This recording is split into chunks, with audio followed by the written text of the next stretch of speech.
Welcome to the Mile High Church Podcast. This is Josh Reeves, inviting you today to consider making an automatic gift to Mile High Church. Mile High Church for so many of us is like a spiritual gym, and if you could just consider going to our website, milehighchurch.org, and making $1 a week, $5 a month, whatever works for you, we greatly appreciate that, and I know that it will bless your life too. Thanks. One of our crown jewels here at Mile High, if not the crown jewel, is our incredible youth and family ministry.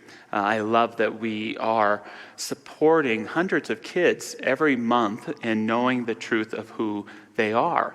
And we all love that children can get this teaching, right, at a young age. I'm 42, and I still have people come up to me and say, I wish I had this at your age.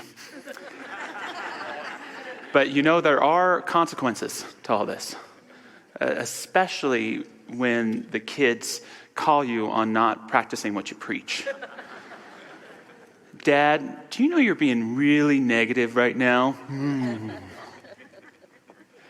Dad, you keep talking about this maybe happening, this thing you don't want to happen, but maybe if you keep talking about it, it's going to happen that way. Dad, don't you know that everything is going to be okay? It's very hard to explain spiritual bypass to a 4-year-old. I had an encounter with a congregant who had 5 young boys. Can you imagine that? Ooh, 5 young boys. And one evening, one particularly rambunctious evening in the kitchen, the oldest son dropped a nice piece of glassware and it broke. And Mom, who's only holding on a thread at this point, points at her son and she says, "Do you know who you're being right now?" And he replies, "A beautiful child of God?"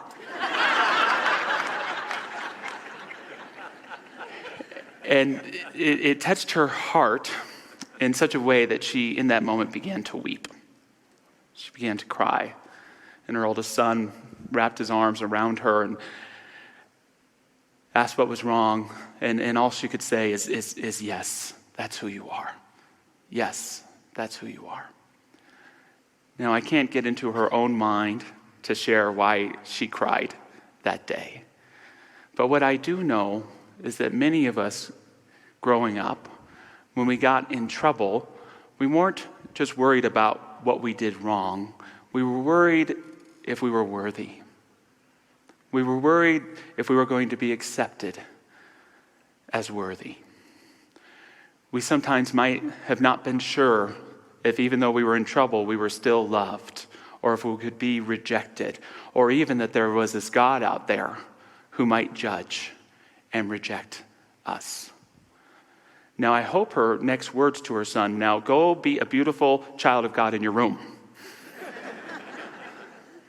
But it's a powerful, nuanced, but meaningful idea that as a parent, as a spouse, as a friend, that you can hold someone's worthiness while helping to affirm for them that they have freedom of choice but no freedom of consequence.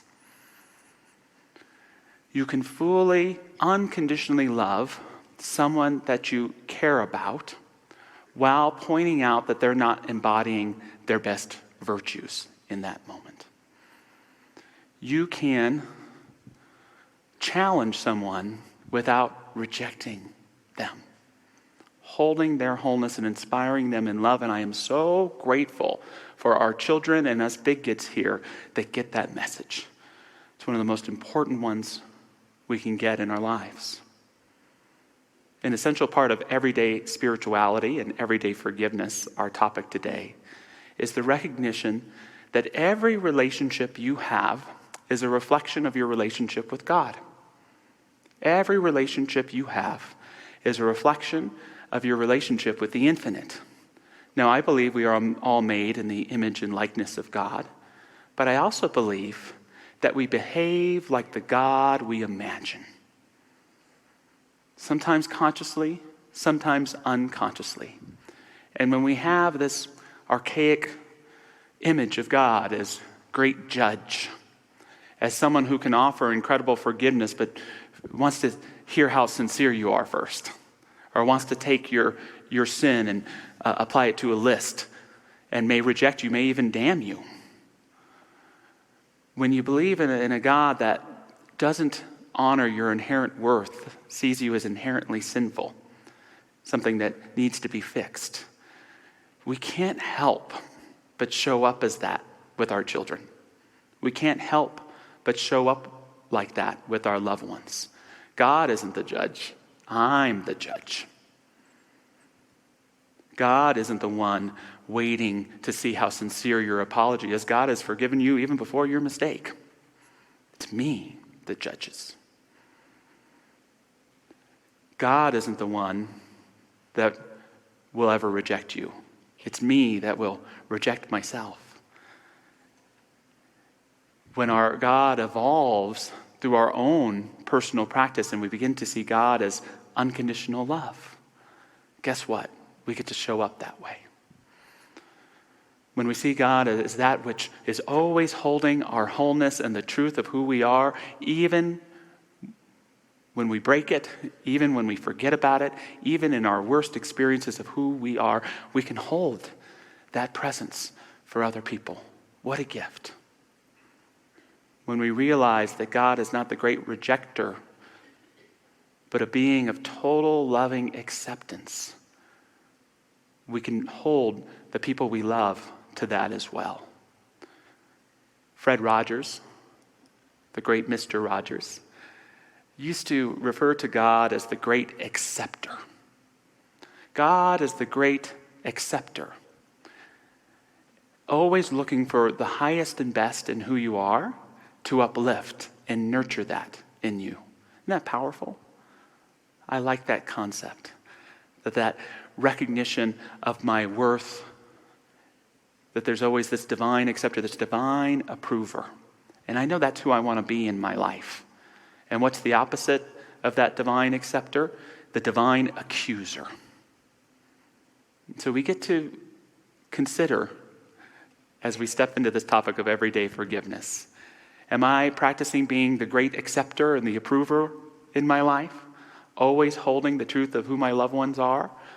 Or am I the great accuser, where my loved ones are on the stand, where I'm always counting up the wrongs and the mistakes to prosecute at a later time? All of it is founded in our relationship with the divine. And as we nurture that relationship within ourselves, it gives us all we need to practice an everyday forgiveness that helps us love our loved ones fully while having clear boundaries that help support a healthy and meaningful relationship. For me, everyday forgiveness is about our ability to get daily to our experience of the divine. It's then that we might say that we forgive even before it happens. By being in a consciousness and awareness of love, forgiveness is the natural and organic byproduct of just what that is. Martin Luther King Jr. once said, "Forgiveness is not an occasional act. It is a permanent attitude." What does that mean to be in that spirit? To have discernment, but to respond with love. Because it takes a lot of courage to live from love. It takes a whole lot of courage to live from love. And there are lots of types of love. There's warm and sweet and giving love, but there's tough love too. There's that kind of honest love where we won't shy away from confrontation or conflict to tell someone the truth of how we're feeling or how their behaving is making us feel. There's a clarity of love that says, no matter what you do, I will always love you. No matter what you do. To live from this presence, to nurture it every day, is not only to help us heal those nicks and scrapes that add up after a while throughout the day, all those little things, but it also helps us to do the ongoing work that helps us heal those deep wounds that have yet to build the proper scar tissue that allows us to say, I am not grateful for what happened to me, but I am proud of who I am and who I've become in spite of it. That powerful forgiveness that's not, again, a one-time thing, but the result of daily practice, being in that love and light of God. We have so many incredible prayer practitioners here at Mile High Church. One of them, who's going to share with you now, her name is Kathy Quinn. She's written a wonderful book called Healed by a Silent Heart, and I'm so inspired by her forgiveness story that I wanted you to hear a little bit about it today. Thank you, Kathy. Thank you. Thank you, Josh. I'm so grateful to be here this morning. As a young woman in my early 20s, I was 9 months pregnant with my son, Jason. I was sitting outside the hallway of my doctor's office, thinking about all of the things that needed to be done in the nursery before his arrival. 20 minutes later, I was lying on an exam table as he was finishing up with the ultrasound. He turned to me and looked at me, said, "Kathy, I am so sorry. I cannot detect a heartbeat, which means your baby has died." And then he turned and walked out of the room, leaving me alone with the crushing news that my baby, my son, my Jason, my baby still in my belly, was dead. Adrenaline shot through my system. Run, fight. All I could do was freeze. Tears flooded my eyes and grief seized my lungs. I could barely breathe as my heart shattered into a million pieces. My mind, numb at first, soon erupted with questions. How could this be? Jason is dead. When did this happen? I was woefully unprepared for the questions that followed. Kathy, what did you do? How could you let this happen? What did you do? Well, the doctor soon returned and appointments were made, and 4 days later, Jason was born with a still, silent heart. My husband went back to work. My parents, sadly, went home, and I was left with the relentless voice in my head, shaming and blaming me for what was a terrible human event.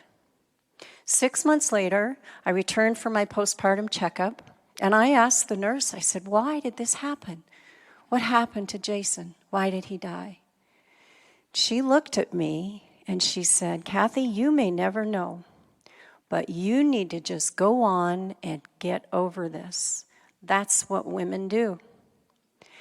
And that's what I did. I buried that tsunami of devastating grief and sorrow, of confusion and doubt, of blame and shame in my body so deeply that I was able to go on and give birth to and raise 2 healthy children. Well, what we know about post-traumatic stress syndrome is that no matter how deeply we have it buried in our body, it will find a way to influence our thoughts, our behaviors, and our health.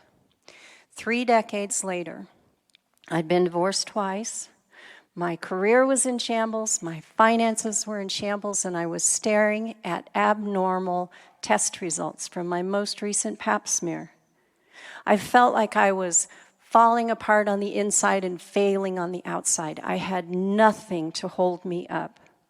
I had prayed, oh, how I had prayed, but I had prayed to the God that I knew as a child, the one with the white beard, that people told me always loved me, but always seemed to be waiting for me to do something wrong. That's when I washed up on the shores of Mile High Church. Like many of you, I would sit in the chairs and cry and wonder, how is it that that message can speak directly to me? I embraced the idea that if I only changed my thoughts, I could change my life. I started taking classes, I volunteered, I participated in Dr. Patty's grief and bereavement programs, and I committed to become a practitioner. My practitioner's journey allowed me to develop a deep and abiding love for affirmative prayer. And my disciplined spiritual practices resulted in positive changes in my life. It felt as if the grip of losing Jason was loosening on my being. The one thing I could not understand is how could that voice in my head, my voice, be so cruel to me in my darkest time? So I prayed. I prayed not to have that voice go away, but I prayed to understand the source of that voice. And that's when she came to me, Mother Mary. She came to me with a voice of love that helped me understand that my ego voice, my voice of shame, sought to keep me captive to the human events of Jason's death. And her voice of love guided me down a path of unconditional love and acceptance for who I was as a woman back then and who I am as the woman I continue to be. But Mary knew that love and acceptance are not sustainable without forgiveness. So with Mary by my side, I called into my mind's eye my doctor, and I looked right into his face, right into his eyes. And I said, I see you, and I love you, and I forgive you. And then one by one, all of the people that I held angry and hard energy towards, I would call before me in my mind's eye and say, I see you, I love you, and I forgive you. Mary's powerful gift of love, acceptance, and forgiveness became the foundation of my life, one that I leaned upon later when I learned that my husband at the time had been diagnosed with advanced stage throat cancer. Shortly after that, my beloved daughter Amanda was diagnosed with stage 4 metastasized breast cancer. And my son was struggling with a terrible addiction. During that time in my life, I was like a ball in a pinball machine. I would go from one medical event in one hospital to another, often twice in one day. People ask me, how is it that you were able to get through that time? And I tell them that 2 reasons. I had unshakable faith in knowing that the practitioners and the ministers here at Mile High Church were praying for me and my family. And I have an unshakable faith in the infinite nature of love and life. I was able to watch as my husband and my son started their path towards recovery. And I held my beautiful, bold, beloved, brilliant Amanda in my arms as her spirit leapt out of her body into the arms of Mary. And even now, that voice will come forward in my head sometimes and say, Kathy, why didn't you? Kathy, you should have. Kathy, you could have. And I just close my eyes and I say, oh, I see you, and I love you, and I forgive you. And so it is.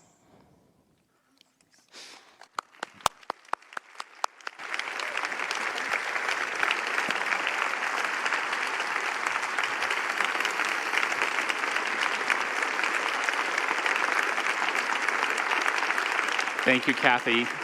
And if you're in the sanctuary, you can get her book and meet Kathy after at a table, or you can go on Amazon and get it too, Healed by a Silent Heart. And I just want to acknowledge, whenever I hear you and your courage in sharing your story, it's a reminder to me that we're all practitioners, each and every one of us. And being a spiritual practitioner is not about utilizing spiritual tools to live a carefree existence. It's about cultivating a consciousness of wholeness, of love and forgiveness, and bringing that into every area of our lives, our greatest celebrations and the greatest tragedies that break our heart, and maintaining with that. And you are an exemplary practitioner. Thank you so much. Thank you.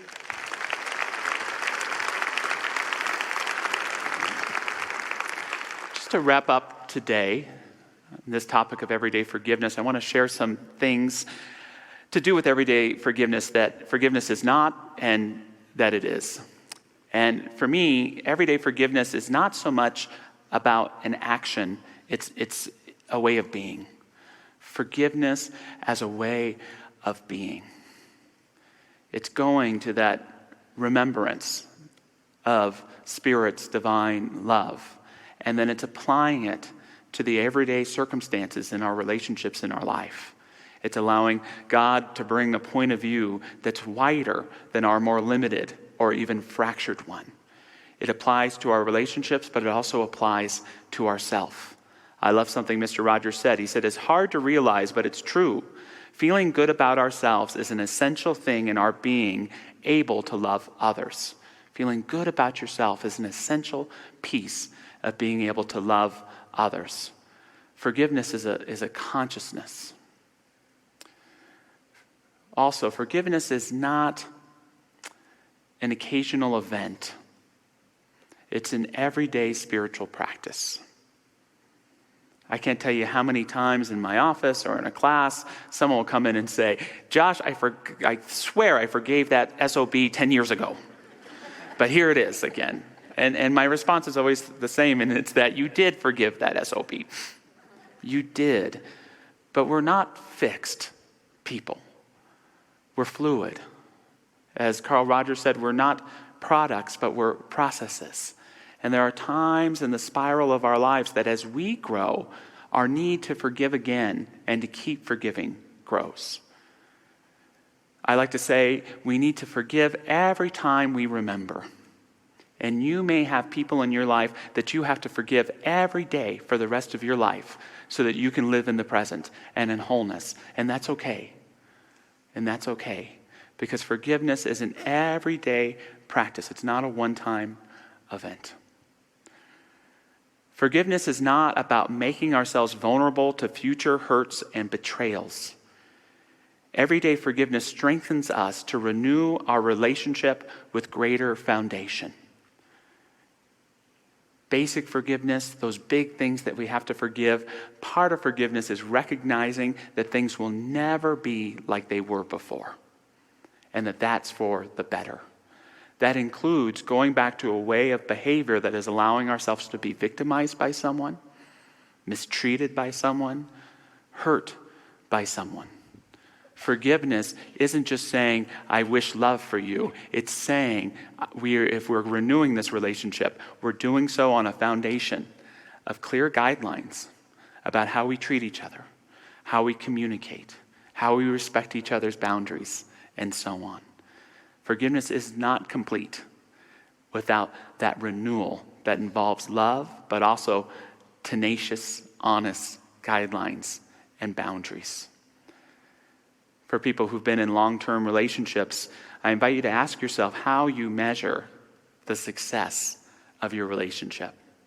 There's a lot of great answers to that. It could be adventures that you had together and shared experiences. It could be the family chosen or created by you. But just maybe consider it's the times that you've forgiven one another. That the real success of your relationship is how fast you can get back to love from conflict. It's important to recognize that we get back to love through love, but sometimes we can't get back to love unless we acknowledge the hurt, the pain, the experience. That even these negative emotions, when we see what they really are, is calling us to heal, to get back to love. Forgiveness happens sooner, and we get to reap the rewards of not wasting our time in a way of being that isn't the truth of who we are. Lastly, forgiveness is not something you have to do alone. It's something you get to do with God. Forgiveness is not something you ever do alone. It's something you do with God. I'm going to invite you this morning to think about, what are your forgiveness rituals? Kathy just shared a beautiful and precious one.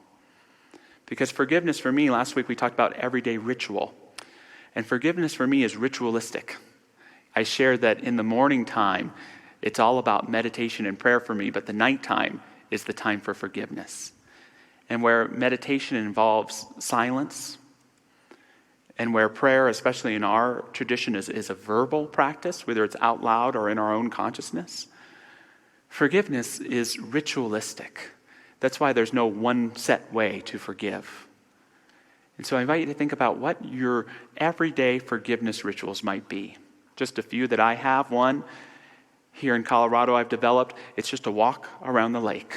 I'll go down the street here to Kipling in Florida, and I'll get a chai latte from Starbucks, and I'll just walk around that lake. I won't even think about what I want to forgive, but I'll declare, when you finish the circle, you will have forgiven. And what do I do if I get to the end and I still haven't experienced forgiveness?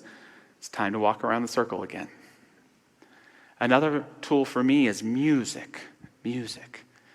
As a growing teenager, I'm in the era of making constant mixtapes for all of my crushes, and it took me a few years to realize I was really making the mixes for me. There's something about music that doesn't just help me celebrate, it helps me remember times, and it helps me to grieve, to mourn in a healthy way. Sometimes it's one song, sometimes it's a particular mixture of songs about a particular relationship or a particular time, and I don't even have to think about it. I just listen, and I experience that grief, and forgiveness takes care of itself.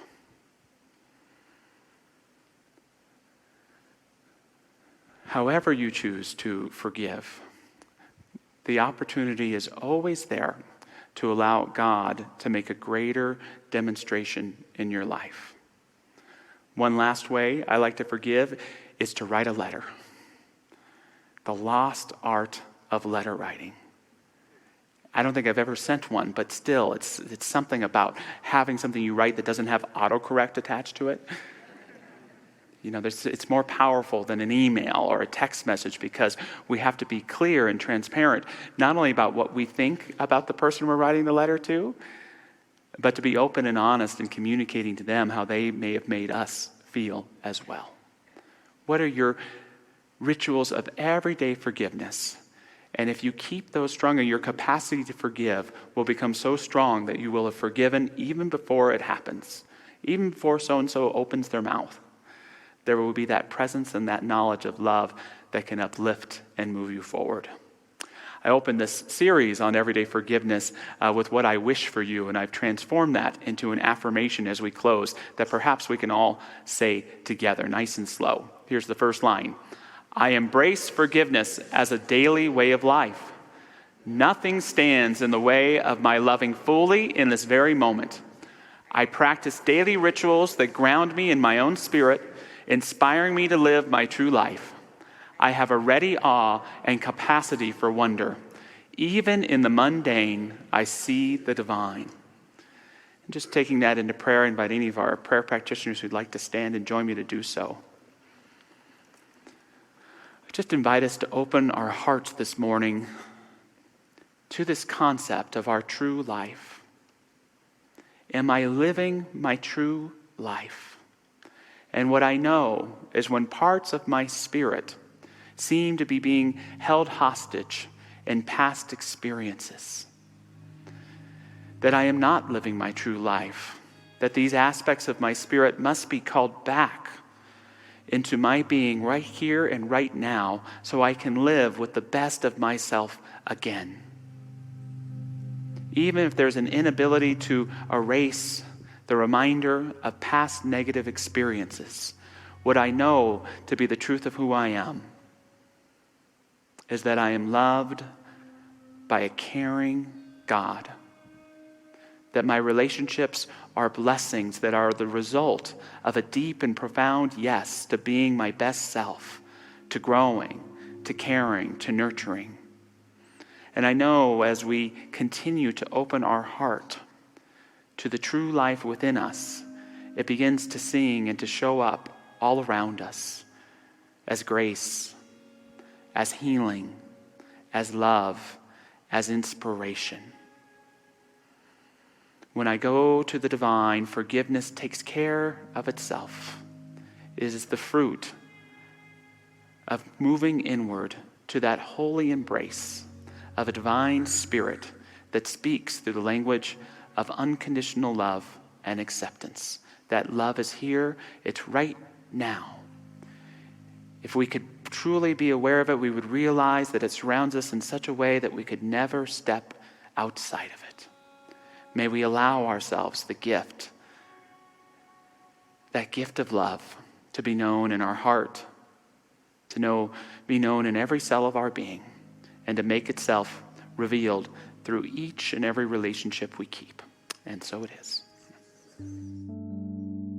Thanks for listening to the Mile High Church podcast. This podcast is made possible by the generous contributions from listeners like you. To make a donation, please visit milehighchurch.org.